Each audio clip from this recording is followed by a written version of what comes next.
Hello and welcome back to my FPL channel. I am FPL Dean and today you're back here for another preseason video, and I'm not covering players to avoid, players to buy, etc, etc. I'm giving you something that's meaningful. You need differentials in order to boost your rank from the start of the season through to the end. That is the secret as to how I finished top 10k. With some solid research, I have provided low-owned players that are not currently highly owned in preparation. It's early doors, I know that, but there are over 1 million people in the game already, and these players are not getting the love that potentially they should be getting before game week 1. Without further ado, smash a like on the video, comment with other differentials you would like me to look at in terms of the research and that for my next edition of this video next week.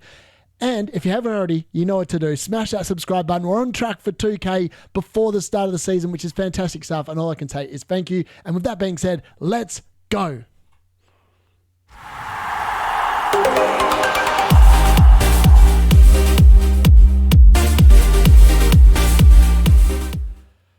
Pre-season, including differentials. These are the important bits you need to know. And look, I do a lot of my differentials based on card flips because FPL is a game of chance. Yes, no to certain players. We'll talk about what this card has done for me last season and what it's hopefully going to do again for me this season. Differentials, they are all about calculated risk and reward, and not all of them are going to pop. I had a couple last season, like Verbruggen, like Van Heck, like Matoma when I did own him, that weren't very good, but then I had others that absolutely popped, like Phil Foden, like Bruno Fernandes, etc, etc. The list goes on. I had a really good time of it last season, and look, I'm hoping to do the exact same thing again this year. It also helps make your team different compared to the template players that you're already probably being rammed down your throat by the big content creators, all literally peddling the same players. You've got to have Salah, you've got to have this, you've got to have that, you've got to have that. I'm not telling you that you've got to have anyone. I'm just saying, I'm just providing you with some players that potentially need a little bit more love and potentially some attention. And maybe after you see what I'm going to provide you with, you might think, I might actually like them in my team. Jumping on and off, though, is the correct, that's the hard bit. Like Cole Palmer, for example, if we all knew he was going to be having that slump for that long, we all would have jumped off the bandwagon, but we didn't. And some people did, and that is the key, being able to read it. Now, I bought in Phil Foden for the magical 5 weeks, thanks to the card when Saka went down injured. I think in game week 14, 15, around then. It might be 16. And Phil Foden came in, and it was the most magical 5 weeks that anyone had in my entire team last season. And I sold him the week he blanked. Like, that is the key. Sometimes it is looking at the fixtures, and we'll look at the game week difficulty FDR rating for game weeks 1 to 10 very shortly. And that is the key. Trying to read ahead, try and read the fixtures, see who's going to pop off at that right time of the season. That is the key ingredient. Then, generally speaking, differentials are under 10% ownership. Now, the other brilliance to this, and in wildcard 12 last season, look, I'm going to be wildcarding again, probably in game week 12 again this year at this early rate. I'll talk about my strategy a little bit later on, but building team value happens when you have players under 10% ownership and they are going off because everyone buys them. And all of a sudden you have like players like Kirkes last year, I bought at 4.4 and I sold him at over 5 mil. Like, unbelievable some of the gains that can be made from buying players at a differential. Like, it's not about playing dud players, but players potentially have that low ownership, and then all of a sudden they start performing and everyone wants them, and guess what? Your squad value goes through the roof, and it is one of the perks to having differentials in your team. With that being said, let's have a look at the FDR. So game weeks 1 to 10, as we can see here, Arsenal don't have a very good run up until game week 7. Game week 7 is when you probably want to buy them. You probably want to dodge them early doors, particularly in terms of their defense. Aston Villa have a very nice run up until game week 9. So they actually have one of the best runs in the game. Bournemouth as well. Outside that Liverpool game, the run for them is actually pretty damn good. Brentford have a fairly decent start. Brighton, hit and miss. Burnley, it's pretty tough after the first 3 weeks, to be honest with you. Chelsea have a really nice run as well. Only Liverpool there in the first 10 weeks. It looks like a difficult fixture on paper. Yeah, I think they've got a really nice run. Crystal Palace is a mixed bag. Everton have a very good early run, but then it starts tailoring off when Liverpool visit in game week 5. Then we're looking at Fulham. Wouldn't be going anywhere near there. Leeds, you got to see what they're going to do. They are a promoted team. Liverpool, as I said, I'd be avoiding them until game week 4. And then potentially can hop on. They also have a really good run from game week 12, as does Man City, as does Man United. But early days, Man United don't have a very good fixture to start with. And Man City's is fairly decent outside of that Arsenal away game, so that's quite nice for them. Newcastle, a bit of a mixed bag. Nottingham Forest, pretty decent run there as well. Lots of green for them. Spurs, though, and Wolves, as we can see here, and Sunderland and West Ham all have amazing runs. The bottom 4 teams here, Sunderland, Spurs, West Ham and Wolves, potentially could be down near the four bottom spots again, a bit like last season. But they all have amazing early runs, and that's what you've got to be targeting when you are looking at differentials that potentially are going to be popping off. So onto the goalkeepers then, and these are the 3 that I've got at the moment that are all very low owned, and I'm not sure why. As I just talked about before, Wolves and West Ham have amazing early runs of fixtures, and I'm surprised they're not more highly owned. Yes, Areola, if we look at him last season, he's up to 6.1% ownership, so pretty good there. His stats from last season, though, 1.51 expected goals conceded per 90 is not ideal when he only had the 4 clean sheets. I've included yellow cards in these stats as well because that can happen quite a lot with goalkeepers when they're wasting time when they're in front. Yeah, he had, no penalty saves either, so that's not ideal. And he only had the 1 bonus point. But the fixtures are really nice. Sunderland away, Chelsea at home, Nottingham Forest away, and Crystal Palace at home to begin with. Should be chances for some points there. Then we look at Sarr. And Sarr's probably my favourite of these picks. Those opening 9 weeks are really good. I know Man City and Newcastle are tough, but outside of them, it's just a really good run of fixtures. And this man has penalty saves in his locker. He saved 2 of them last season. He got 4 bonus points. He did get 2 yellow cards as well. But he also kept 7 clean sheets. I actually couldn't believe he kept 7 clean sheets. Wolves became a much better team under Pereira the second half of the season. I'm surprised he's only 2.6% ownership. And I will strongly admit that I'm probably likely to potentially get Sarr and Petrovic because they rotate fairly well. But with Kelleher, if you pick one of these 2 and rotate it with Kelleher, it looks absolutely amazing on paper. Then obviously got Petrovic. Now I don't have his stats from 24-25. He wasn't in the league. But when he was in the league in 24-25, he had 5 clean sheets, 2 yellow cards, 0 penalty saves and 5 bonus points. Now, he had an XG expected goals conceded during that season of 1.58. Again, it's not a good fixture to start with, but I think he's probably a better goalkeeper than Sanchez, and I'm really shocked that they've sold him to Bournemouth. It looks like Bournemouth just like getting all the Chelsea rejects, but all the Chelsea rejects in terms of keepers seem to be better than the ones they're actually keeping at the football club, which makes no sense to me. So on to the defenders in part 1. We've got some interesting assets. I actually couldn't believe how low owned most of these blokes are. Now, Hall obviously is coming off that injury at the end of last season, but we've got to remember how good this man was. 3.6% ownership. Yes, he has come in quite high at 5.5 mil, but if he is fit for the start of the season, he had 0.1 expected goal involvement per 90 minutes. Like, that's insane for a fullback. 1.22 expected goals conceded per 90 as well, which is not too bad for when he was on the field.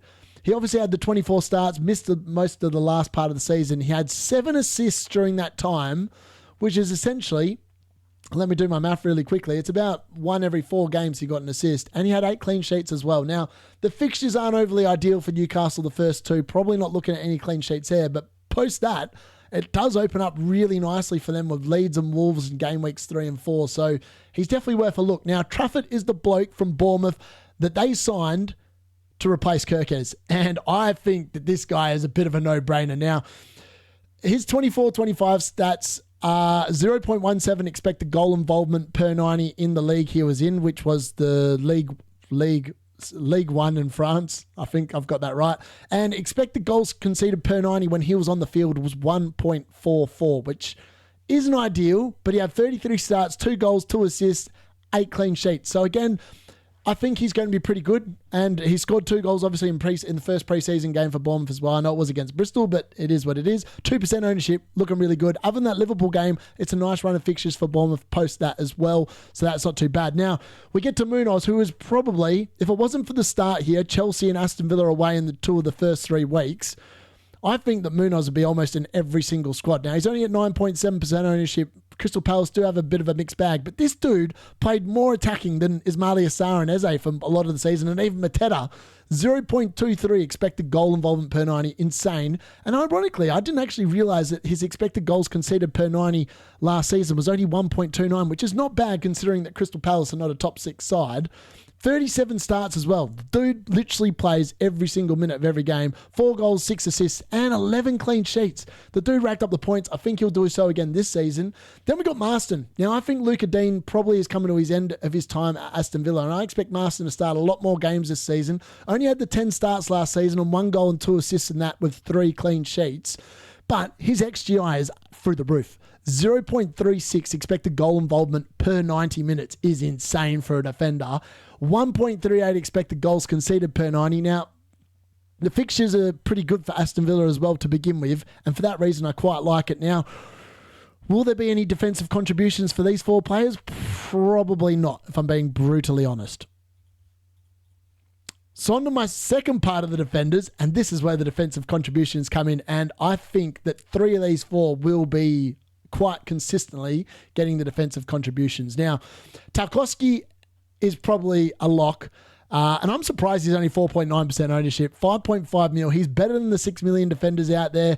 He's got a nice run of fixtures to begin the season as well. Leeds away, Brighton at home, Albion at home, Wolves away, and then Aston Villa at home.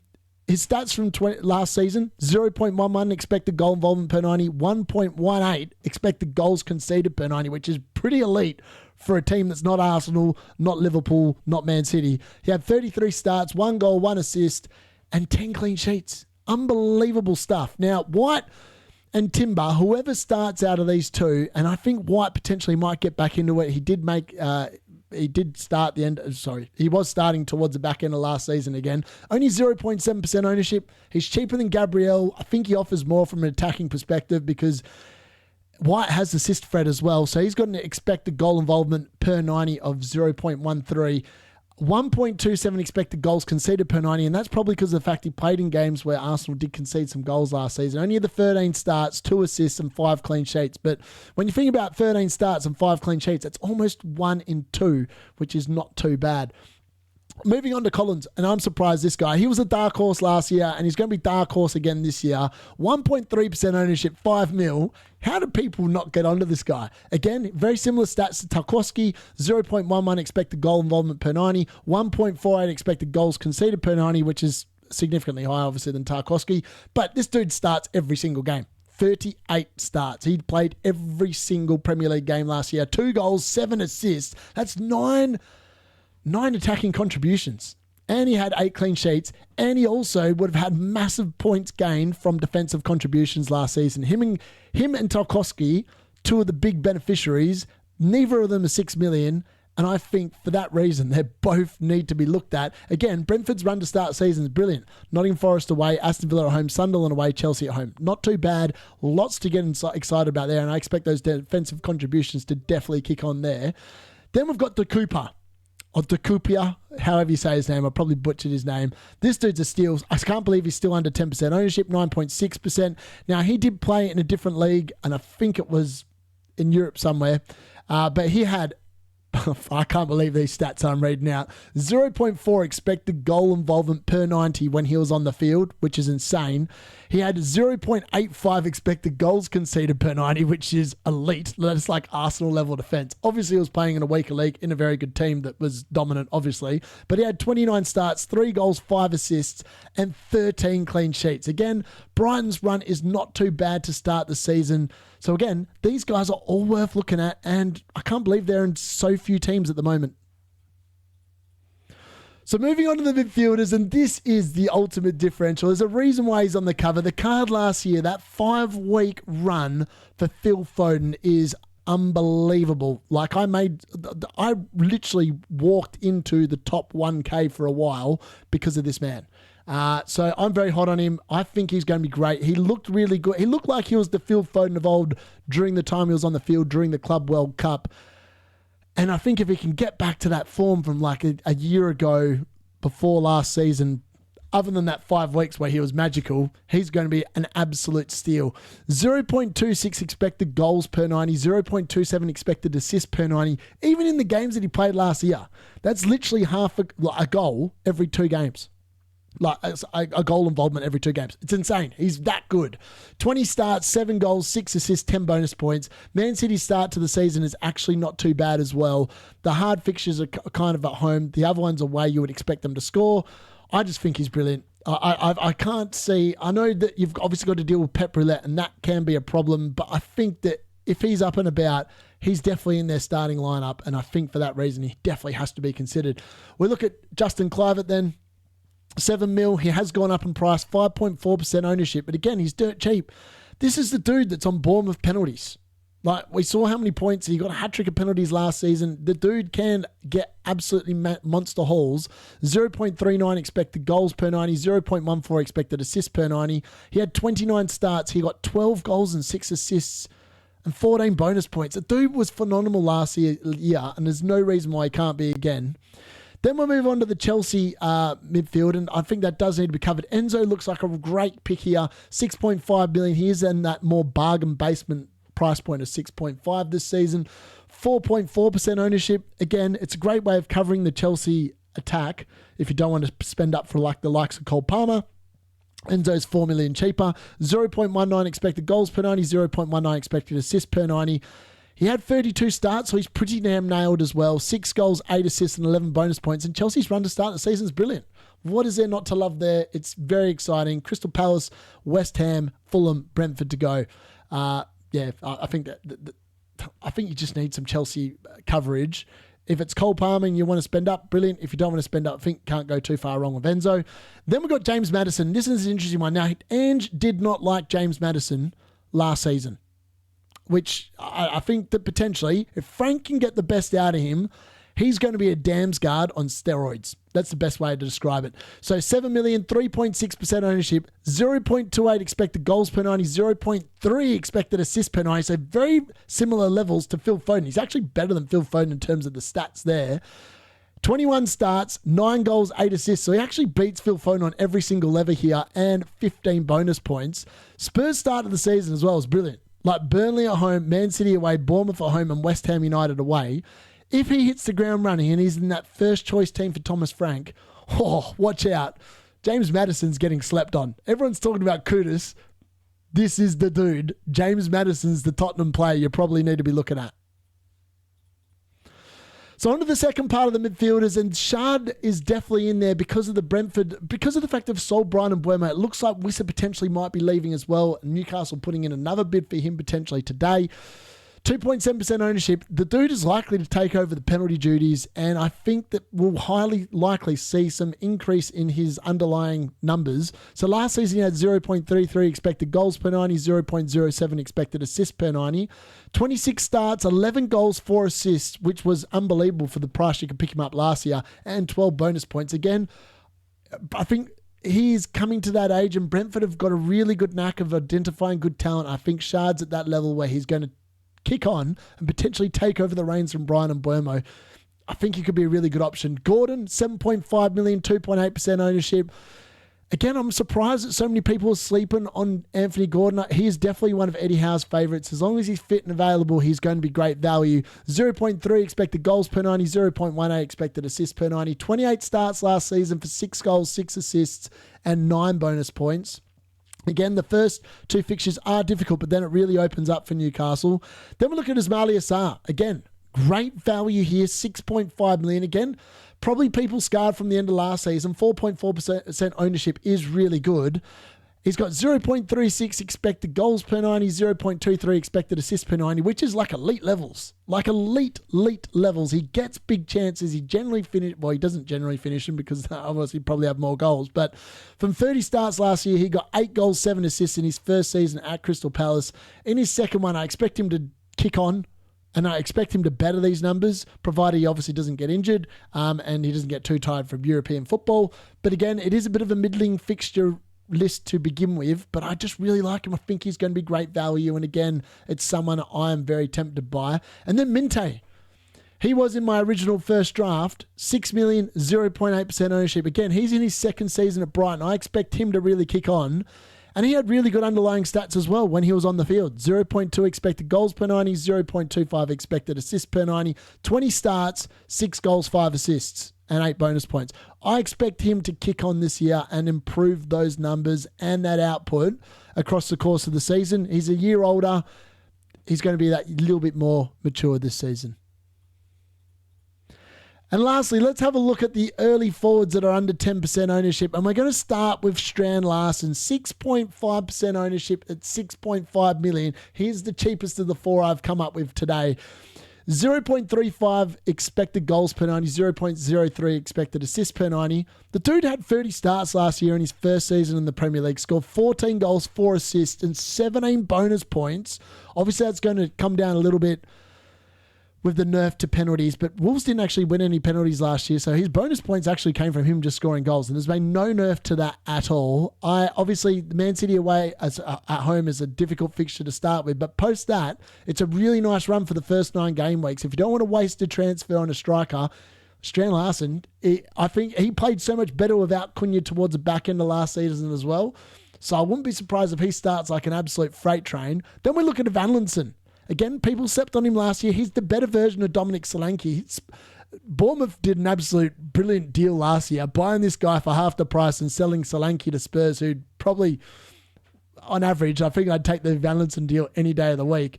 3.1% ownership, as I said, 0.48 expected goals per 90 and 0.07 expected assists per 90. Now, the only downside is he's not on penalties if Kluivert's on the field. So that's disappointing. Maybe that will change this season, but I probably think it won't.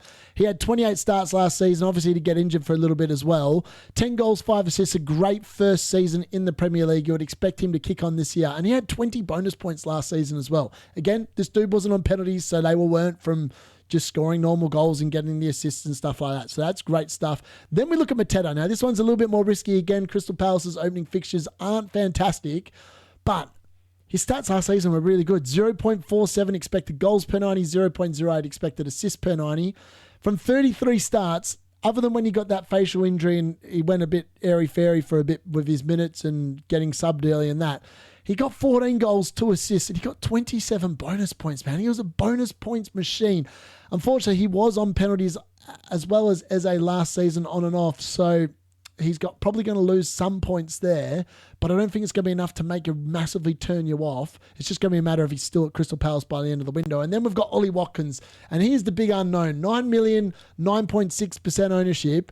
If he stays at Villa and Villa don't sign another forward, Ollie Watkins is probably a really good pick to start the season with. The dude got 0.52 expected goals per 90, 0.07 expected assists per 90. He had 31 starts out of 38 games. So people say, oh, he's getting a bit more injury prone. That's still really good numbers. 16 goals, 8 assists, 32 bonus points. The dude is a machine. And I think I don't know who's on penalties at Aston Villa. It did seem to rotate around. Rashford was on him, and then it's just a bit all over the place. He's now left, so we don't really know what's going to happen there. It could be Tielemans on penalties. I'm not sure. So that's going to be something to note. The other note is he could end up being sold as well. Man United potentially linked. I think if he goes to Man United, he'll be a great asset there as well as at Aston Villa. So for that reason, I don't mind if he does move. He's just going to have harder fixtures if he does move to Man United. So this is my new draft that I put up with, and I've actually created a few more differentials in here because, look, I had João Pedro, and João Pedro's over 50% ownership, and I think I can take that on. Strand Larsen's in, as I said, that amazing 9 weeks at the moment. He looks really good. I've got my boy Phil Foden in there. Bruno Fernandes is in as well. It's a stacked midfield 5, even though I don't have a Salah and I don't have a Haaland. I've obviously got Bowen, who's slightly differential. Slanky's in there, but that could probably become Gyökeres. And then I've got some of my differentials in the defence. So Gusto's come in for Cucurella. Truffett's come in as well. And then obviously got Collins, Wan-Bissaka. It's a really good draft. I just want to show, you don't have to create an entire team of differentials, but it's good to have a couple in there so that way you're different from the crowd. And when they pop, you massively go up in rank. Sometimes, obviously, it goes the other way and your rank can go down. But I just want to emphasize how important it is to have something a little bit different to everyone else and try and run with it for the start of the season. It's a good way to get off. Lots of people are going to be playing chips early doors like bench boost, game week 1. That's not for me. But you can get ahead with squad value by picking some good early differentials.